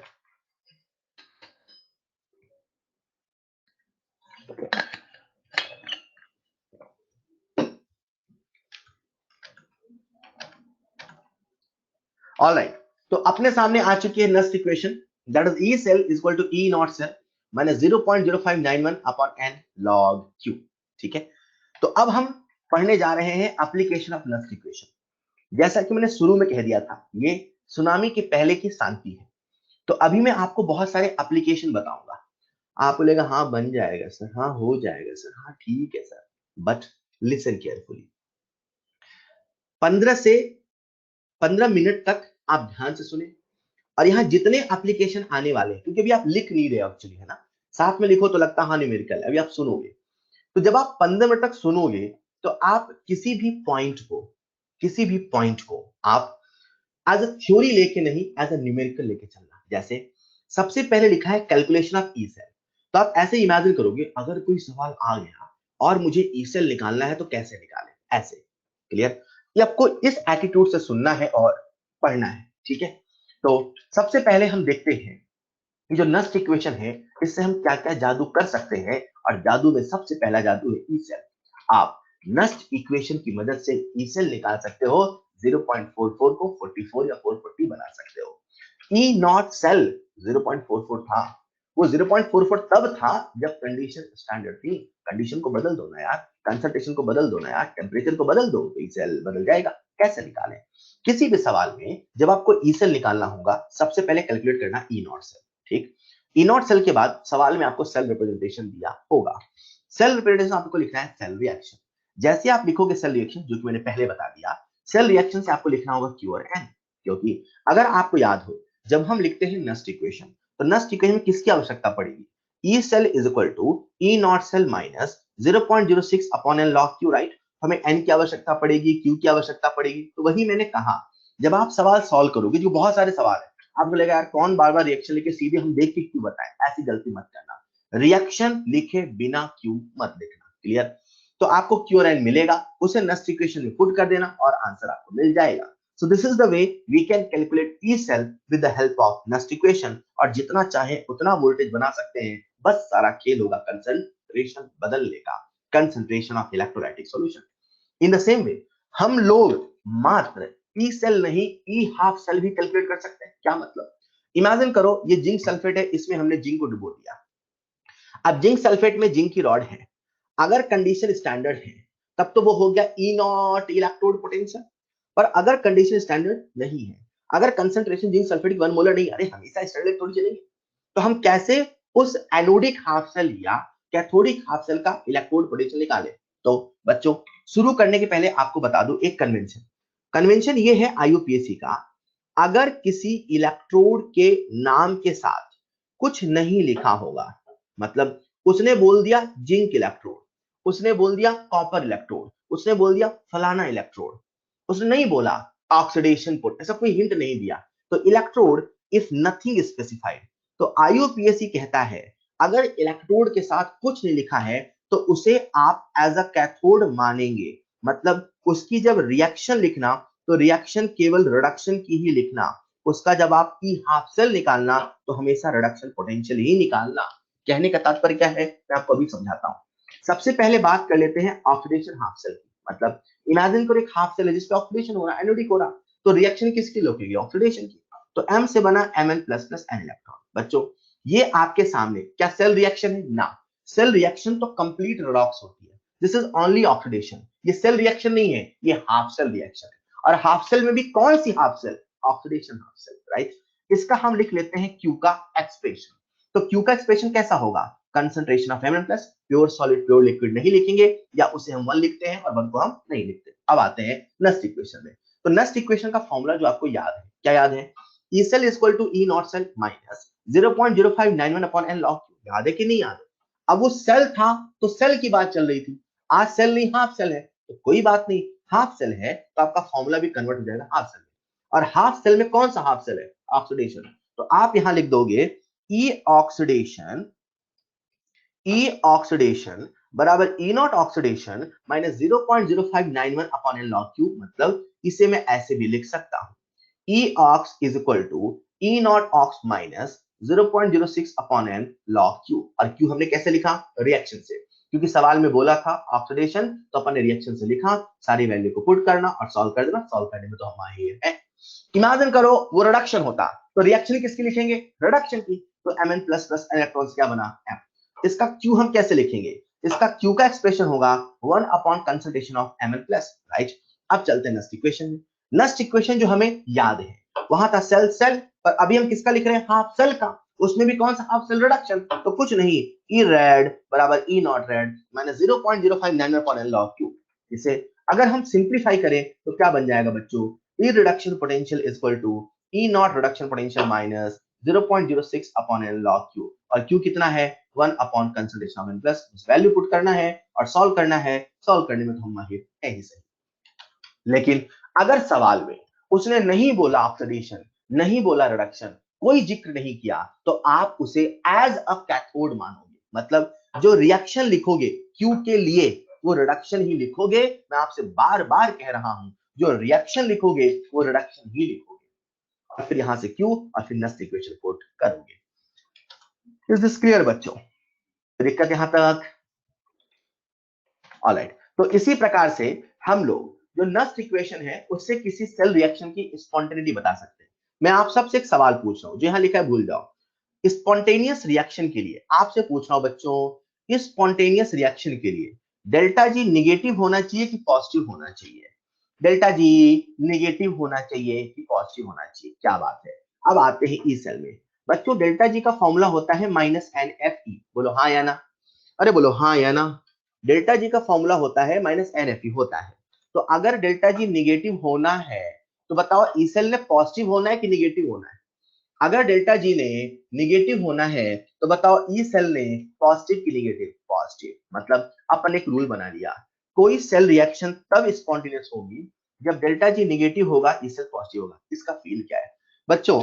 कभी आप ऐसा इमेजिन करो, बाजार से आप एक सेल खरीद के लाए, है ना? किसका सेल खरीद के लाओगे? एवरेडी का, ठीक है। सेल खरीद के लाए, उस पे लिखा है माइनस 1.5 वोल्ट, और दुकान वाले ने कहा इसके मुझे दे दो 20 रुपए, तो क्या आप दोगे? एक्सेल ले आए, उस पे लिखा है माइनस 1.5 वोल्ट, उसने आपसे कहा 20 रुपए का आप दोगे? तो क्या आप दोगे? बोलो बच्चों, नहीं दोगे। आपको पता है कि माइनस 1.5 वोल्ट वाली काम नहीं करेगा, राइट? क्योंकि इसका एनोड इसका कैथोड उल्टा है। इसे ऐसे समझते हैं, ये जो आपने जनरल भाषा में समझा उसे हम साइंटिफिक लैंग्वेज समझते हैं कुछ ऐसे। इमेजिन करो बना है zinc vertical line zinc 2 plus double vertical line Cu2 plus vertical line Cu, right? जब इसका हम निकालते हैं E नॉट सेल, ठीक है, और वहीं पे अगर सेल ऐसा होता Cu2 plus vertical line Cu double vertical line Zn2 plus vertical line Zn, अगर हम इसका E नॉट सेल निकालें तो पहले वाले का पॉजिटिव आएगा, दूसरे वाले का निगेटिव आएगा। निगेटिव क्यों आएगा? क्योंकि सेल ऐसे काम नहीं करेगा। ऐसे काम क्यों नहीं करेगा? क्योंकि हमने एनोड कॉपर को बना दिया, कैथोड जिंक को बना दिया। एनोड कॉपर बन ही नहीं सकता, कैथोड जिंक बन ही नहीं सकता, टर्मिनल को उल्टा कर दिया। तो उसी बात को मैं ऐसे कह रहा हूं, क्या अगर कभी ई सेल पॉजिटिव आता है या डेल्टा जी निगेटिव है सेल रिएक्शन का, तो अपन कहेंगे स्पॉन्टेनियस। या कभी डेल्टा जी पॉजिटिव आता है या ई सेल निगेटिव आता है तो हम कहेंगे नॉन स्पॉन्टेनियस। या कभी ऐसा होता है कि डेल्टा जी है वो जीरो है मतलब ई सेल जीरो है, हम समझ जाएंगे वो है इक्विलिब्रियम पे। अगर कभी किसी सेल का ई सेल आता है zero, E cell, I am not saying E not cell, I am not saying E not cell, E cell की बात हो रही है, ई नॉट सेल की बात नहीं हो रही है। अगर कभी ई सेल जीरो आता है तो हम समझ जाएंगे कि वो जो रिएक्शन है वो इक्विलिब्रियम पर है। क्लियर? तो हम नस्ट इक्वेशन की मदद से बहुत सारे जादू दिखा सकते हैं, कहने का मतलब है तरह तरह के सवाल बन सकते हैं। इन द सेम वे हम लोग नस्ट इक्वेशन की मदद से इक्विलिब्रियम कांस्टेंट के और डेल्टा जी नॉट भी निकाल सकते हैं। अच्छा कैसे? चलो सबसे पहले मुझे नस्ट इक्वेशन बोल के बताओ, बोलो बोलो बच्चों, नस्ट इक्वेशन बोल के बताओ, बोलो, आवाज नहीं आ रही आपकी। नस्ट इक्वेशन, ई सेल बराबर E naught cell minus 0.06 upon N log Q। ठीक है, ये जो रिएक्शन लिखी है अभी इक्विलिब्रियम पर नहीं है, चलो चलते हैं इक्विलिब्रियम पर। मतलब सेल के अंदर रिएक्शन होते होते, ऑक्सीडेशन होते होते, रिडक्शन होते होते सब कुछ थम सा गया, इक्विलिब्रियम आ गया। एक बात बताओ बच्चों, जब इक्विलिब्रियम होता है तो क्या Q बराबर K होता है? जब इक्विलिब्रियम होता है तो क्या Q बराबर K होता है? बोलो बच्चों, होता है। जब इक्विलिब्रियम होता है तो क्या ई सेल जीरो होता है?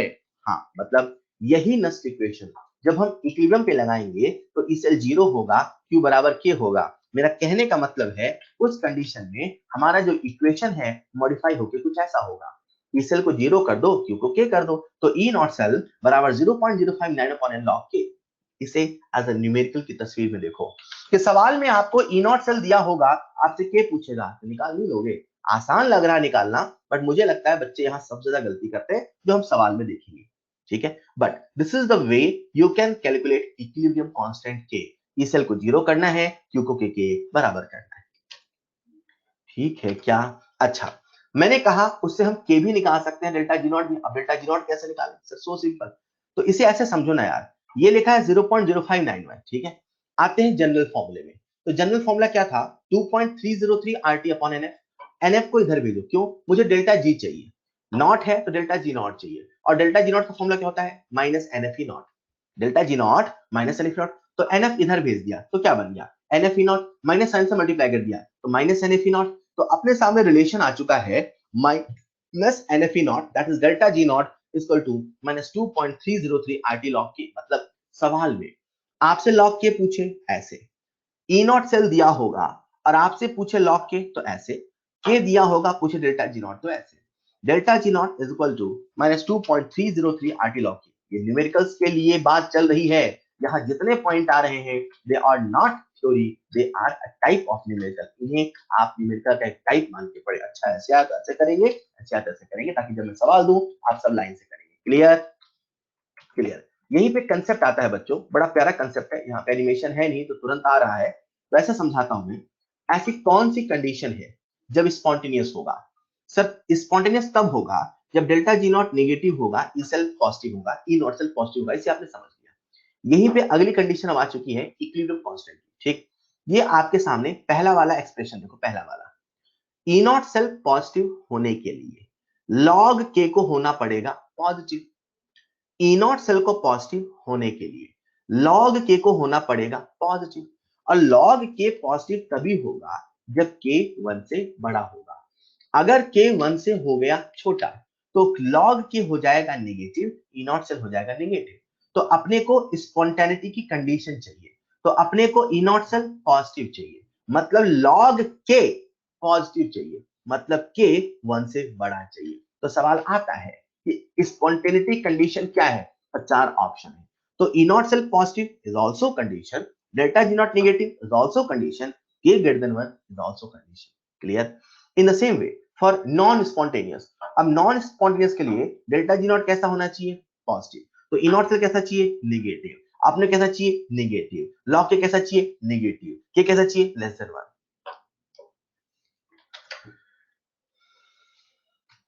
क्लियर? इन द सेम वे इसका जो सबसे शानदार एप्लीकेशन आता है वो यहां, बच्चों आपको याद हो अपनी बात हुई थी एसएचई के बारे में, हुई थी क्या? और मैंने कहा था जो एसएचई होता है उसका आईयूपीएसी ने एसआरपी और एसओपी दोनों ही जीरो माना।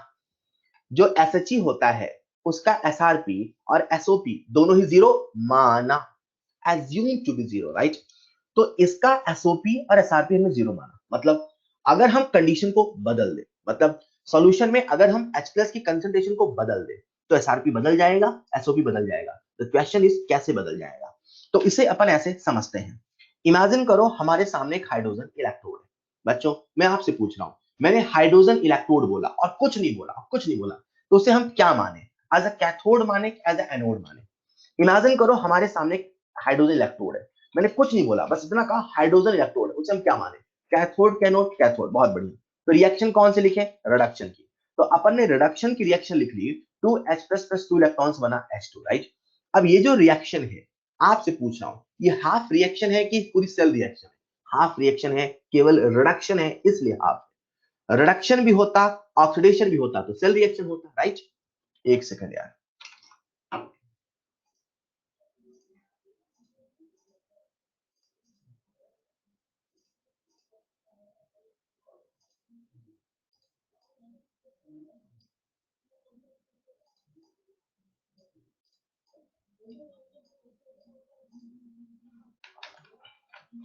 ओके, तो मैंने कहा अगर कुछ नहीं बोला है तो उसे हम क्या मानेंगे? एज अ कैथोड, ठीक है। अब सवाल में हमें कुछ नहीं बोला है, ना ऑक्सीडेशन ना रिडक्शन, तो अपन क्या मानेंगे? रिडक्शन ही मानेंगे, उसे एज अ कैथोड ही मानेंगे। तो अपन ने रिडक्शन की रिएक्शन लिख ली और हम लिख लेते हैं इसका क्यू का एक्सप्रेशन। सबसे पहले लिखना है रिएक्शन, रिएक्शन वाला लिखना है क्यू। अब जो मैं बताने वाला हूं बहुत ध्यान सुनिएगा। जब हम इलेक्ट्रोकेमिस्ट्री में क्यू का एक्सप्रेशन लिखेंगे, जैसे यहां पर हम क्यू का एक्सप्रेशन लिखें, तो कैसे लिखेंगे? ये जो H+ है ऑब्वियसली ये एक्वस है, H2 गैस है। जब हम क्यू का एक्सप्रेशन लिखेंगे तो जो सब्सटेंस गैसियस है उनका हम पार्शियल प्रेशर लिखेंगे और जो सब्सटेंस एक्वस है हम उनका कंसंट्रेशन लिखेंगे। मैंने कहा क्यू के एक्सप्रेशन में प्रेशर भी आएगा और कंसंट्रेशन भी आएगा। क्यू के एक्सप्रेशन में कंसंट्रेशन भी आएगा और प्रेशर भी आएगा। क्यू के एक्सप्रेशन में एक्टिव मास लिखा जाता है, तो जो गैसेस है उनका भी एक्टिव मास हम लिखेंगे, जो सॉल्यूशन है उनका भी एक्टिव मास लिखेंगे। प्योर सॉलिड, प्योर लिक्विड का एक्टिव मास 1 है इसलिए नहीं लिखते, ऐसा नहीं उसे हम लिखते नहीं, उसका एक्टिव मास हम 1 लिखते हैं और 1 को अपन नहीं लिखते, मतलब इंटू 1 लिखो नहीं लिखो बात बराबर है। लेकिन जो गैस है उनका एक्टिव मास लिखना पड़ेगा, जो सॉल्यूशन में कंसंट्रेशन है, जो एक्वस है उनका भी एक्टिव मास लिखना पड़ेगा। तो जो मैं कहने वाला हूं सुनिएगा, प्रेशर भी लिखना है, कंसंट्रेशन भी लिखना है। डाटा कंसंट्रेशन का दिया है तो कंसंट्रेशन लिखना, जिसका गैसियस फॉर्म में है अगर उसका कंसंट्रेशन दिया है तो कंसंट्रेशन लिखना, अगर उसका प्रेशर दिया है तो प्रेशर लिखना। सरल भाषा में क्यू के एक्सप्रेशन में प्रेशर एंड कंसंट्रेशन दोनों अपीयर होगा, प्रेशर एंड कंसंट्रेशन दोनों अपीयर होगा, ठीक है। तो अब हम क्या करते हैं, इसका लिख लिया, क्यू लिख लिया। अब चलते हैं नस्ट इक्वेशन के पास, और नस्ट इक्वेशन का ई हाफ सेल, तो ई हाफ सेल का फॉर्मूला लगाया, तो रिडक्शन पोटेंशियल बराबर E naught reduction potential minus 0.05 n, n कितना है 2 इंटू लॉग दिस। हम इसे करते हैं सिंप्लीफाई, जब सिंप्लीफाई करते हैं और प्रेशर को हम 1 ले लेते हैं, ठीक है। सवाल हो सकता है ऐसा हो जिसमें प्रेशर कभी 1 atm हो, 2 हो, 3 हो, ठीक है। तो जब प्रेशर बदलेगा तो हमें पूरा प्रोसेस करना होगा, रिएक्शन लिखना होगा, क्यू लिखना होगा, नस्ट इक्वेशन पुट करना होगा, सिंप्लीफाई करना होगा। लेकिन अगर प्रेशर 1 मान लिया और कंसंट्रेशन अलग है, अगर ऐसा होता है, ठीक है, तो हमारा जो फॉर्मूला है वो फॉर्मूला आ जाएगा reduction potential is equal to, हमारे सामने एक फॉर्मूला आ चुका है हाइड्रोजन इलेक्ट्रोड का रिडक्शन पोटेंशियल निकालने का, कितना आ चुका है बच्चों? -0.0591, -0.0591 इंटू पीएच। बच्चों सुनिएगा ध्यान से, इस फॉर्मूले की मदद से अलग अलग H+ कंसंट्रेशन पर या अलग अलग पीएच पर आप हाइड्रोजन इलेक्ट्रोड का रिडक्शन पोटेंशियल निकाल सकते हैं। अगर सवाल बोल दे हाइड्रोजन इलेक्ट्रोड का ऑक्सीडेशन पोटेंशियल, तो कुछ नहीं करना, ये जो माइनस था उसे प्लस करना। आप सब जानते हैं SRP बराबर माइनस SOP या RP बराबर माइनस OP, तो माइनस को प्लस करना, फॉर्मूला आपके सामने है।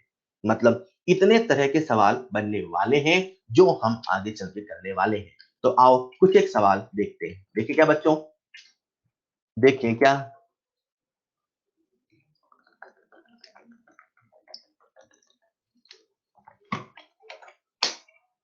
ऑलराइट, तो आज ये खेला शुरू होगा जो कि नेक्स्ट क्लास तक चलता रहेगा। तो सबसे पहले कॉमन सेंस का सवाल पूछ लेता हूं, ऑप्शन है, ऐसे कितने फैक्टर्स हैं जिनसे इलेक्ट्रोड पोटेंशियल चेंज हो सकता है? तो आप सबके सामने लिख देता हूं मैं नस्ट इक्वेशन, ई सेल बराबर E not cell minus 0.0591 upon N log Q. चलो जनरल फॉर्मूला लिख देते हैं, तो E cell is equal to E not cell minus 2.303 RT upon NF log Q। इस इक्वेशन को देख के आप सब मुझे बताओ ऐसे कितने फैक्टर्स हैं जिनसे इलेक्ट्रोड पोटेंशियल चेंज हो सकता है। एक तो Q है, एक तो T है, एक तो N है, ऐसा इलेक्ट्रोड पोटेंशियल राइट कितने फैक्टर पे डिपेंड करता है? तो बिल्कुल सही आप सबने जवाब दिया, एक तो Q। और जब आप Q बोल रहे हो तो Q का एक्सप्रेशन देखो ना यार, किसी भी रिएक्शन जो आप लिखते हो Q तो वहां आता है कंसंट्रेशन। मतलब मेरी बात को सुनिएगा, जिंक रॉड छोटी है, बड़ी है, मोटी है, पतली है से इलेक्ट्रोड पोटेंशियल नहीं बदलेगा, लेकिन जिंक रॉड जिस सॉल्यूशन में डिप है उस सॉल्यूशन का कंसंट्रेशन बदलोगे तो इलेक्ट्रोड पोटेंशियल बदलेगा। ऐसा हम नहीं, ऐसा नस्ट इक्वेशन कह रहा है। इन द सेम वे आप सब देख सकते हैं, अगर हम खुद इलेक्ट्रोड को बदलेंगे मतलब ई नॉट सेल बदलेगा, जिंक और कॉपर की बैटरी बनाओ ई सेल कुछ और आएगा, लिथियम और फ्लोरीन की बैटरी बनाओ ई सेल कुछ और आएगा। क्यों? क्योंकि ई नॉट सेल बदल जाएगा, लिथियम और फ्लोरीन का ई नॉट सेल अलग है। क्लियर?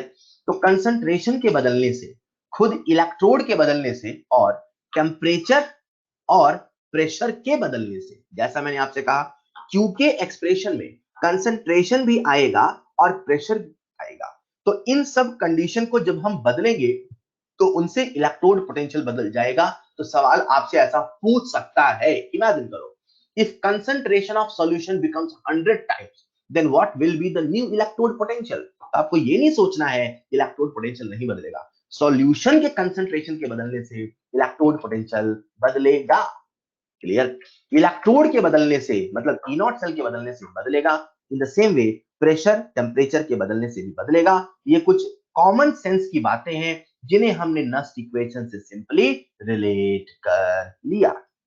आओ देखते हैं एक सवाल। बच्चों ये पहला सवाल है, ऐसे न जाने कितने सवाल आएंगे और हर सवाल का एक ही लॉजिक होगा, एक ही तरीका होगा। सबसे पहले सेल रिप्रेजेंटेशन को देखना होगा, तरह तरह के नाम आएंगे, तरह तरह की बातें आएंगी, बट लॉजिक एक होगा, सेल रिप्रेजेंटेशन। और सेल रिप्रेजेंटेशन सेल रिएक्शन से क्यू से एन और नस्ट इक्वेशन। क्लियर? आपके सामने एक सेल रिप्रेजेंटेशन गिवन है, जो लेफ्ट हैंड साइड पर है वो एनोड है, जो राइट हैंड साइड पर है वो कैथोड है। अगर सेल रिप्रेजेंटेशन दे देगा तो आपको अपना दिमाग नहीं लगाना, जो दिया है उसे ही सही मानना, उसी से एनोड उसी से कैथोड पहचानना। तो सबसे पहले चलो निकालते हैं ई नॉट सेल। तो ई नॉट सेल का फॉर्मूला क्या होता है भैया? ई नॉट सेल का फॉर्मूला होता है E naught cathode minus E naught anode. Cathode कौन है? सिल्वर। सिल्वर का हमें क्या लिखना है? एसआरपी। हमें क्या दिया है? एसओपी। कैसे पता चला? अरे एजी से AG plus oxidation SOP, Mg2 plus से Mg दिया है एसआरपी। अरे सवाल ने तो मजे ले लिए, एक का एसआरपी दिया है, एक का एसओपी दिया है। डाटा जो दिया है उसे ध्यान से पढ़ना है, जो दिया है वो होता नहीं है, अपनी सूझबूझ अपने हिसाब से उसे कन्वर्ट करना है।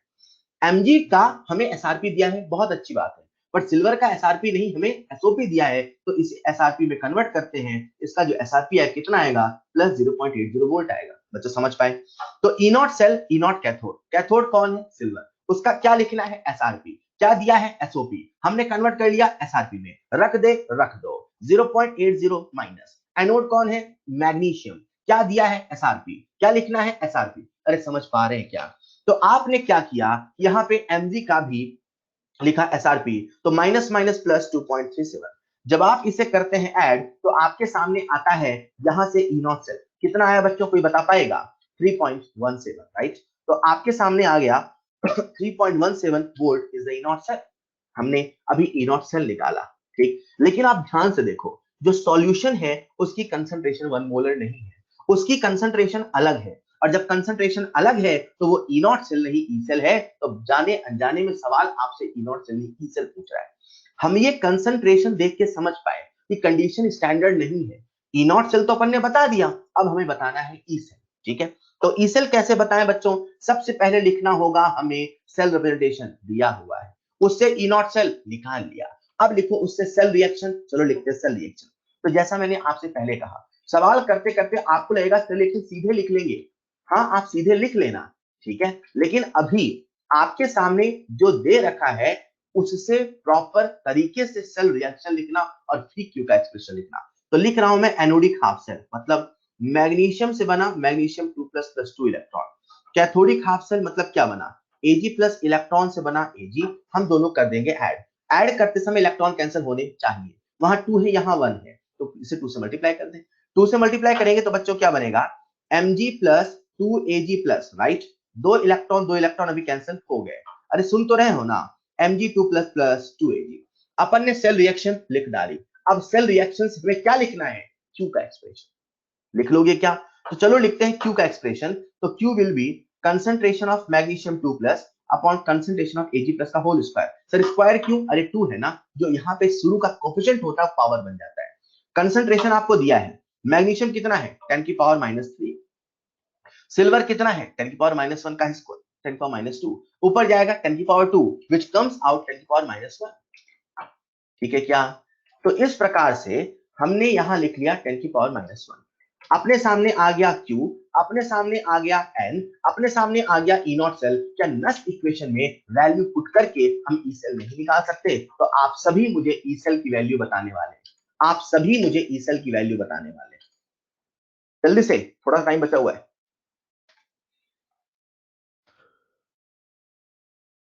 ई सेल की वैल्यू, और इन सवालों को एक बार प्लीज आप करना जरूर, ताकि नेक्स्ट क्लास में हम सारे सवाल लाइन से करते चले। अरे अपना बेटा, हाँ मुझे पता है नहीं लिखा है, पर पता बच्चे क्या कह रहे हैं, सर ई नॉट सेल बस पूछा है। अरे हाँ लो, आप खुश, आप सब पूछा है, आप खुश, मतलब मेहनत नहीं करना चाहते तो बहाने ढूंढ लेते हैं।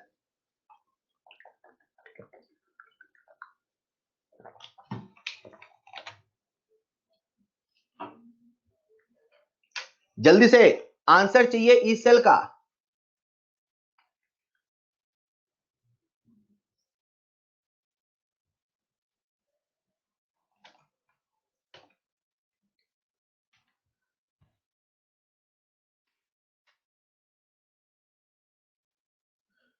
ई cell, what is the value of E cell,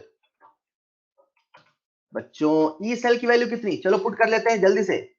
तो अपने सामने है E cell equal to E not cell that is 3.17 minus 0.06 upon N that is 2 into log 10 की पावर, ये तो कुछ ज्यादा ही आसान है यार, ये तो कोई भी बता सकता है, कोई भी बता सकता है, क्या बात है, बहुत बढ़िया। तो आपने बिल्कुल सही जवाब दिया, 10 की पावर -1 प्लस 0.03, तो 3.17 प्लस 0.03 विल कम्स आउट 3.2, 3.7, क्या कर रहे हो यार कैसे, ठीक है।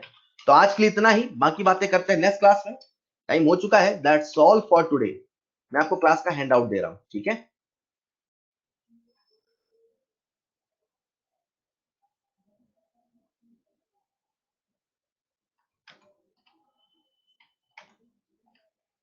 हाँ आज के लिए इतना ही, होमवर्क मैंने आपको दे दिया है, फिर भी किसी बच्चे को आज ही सोल्यूशन के सवाल पूछे तो व्हाट्सएप कर देना, बाकी अपन करेंगे नेक्स्ट क्लास में। मैं आपको हैंड आउट शेयर कर रहा हूँ, एक मिनट।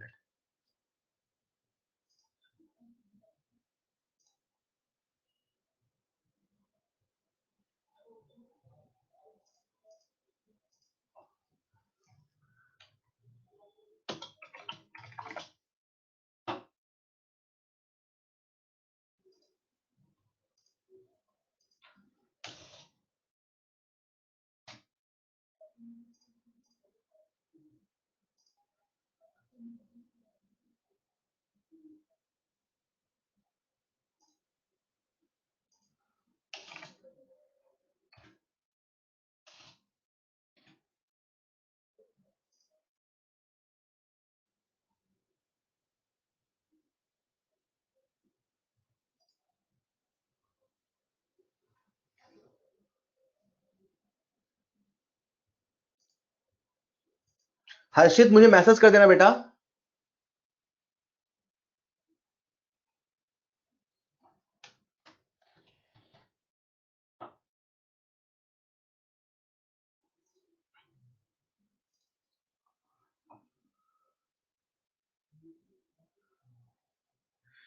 आप सबके सामने भी पॉपअप आया होगा, पॉपअप की मदद से आज की क्लास के हैंडआउट को डाउनलोड कर सकते हैं, ओके। और यही हैंडआउट मैंने सेव कर दिया है आपकी लिंक पर।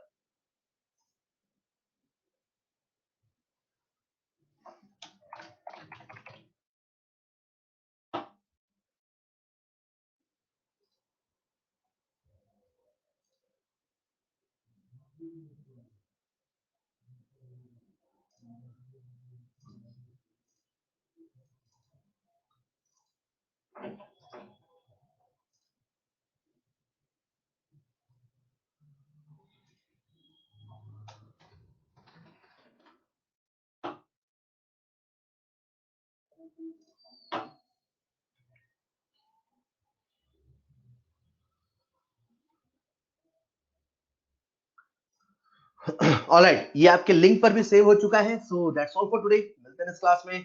Thank you so much. अच्छा, लिंक बेटा मैसेज कर देना मुझे, आपको मैं वहीं दे दूंगा, ठीक है? मैसेज कर देना।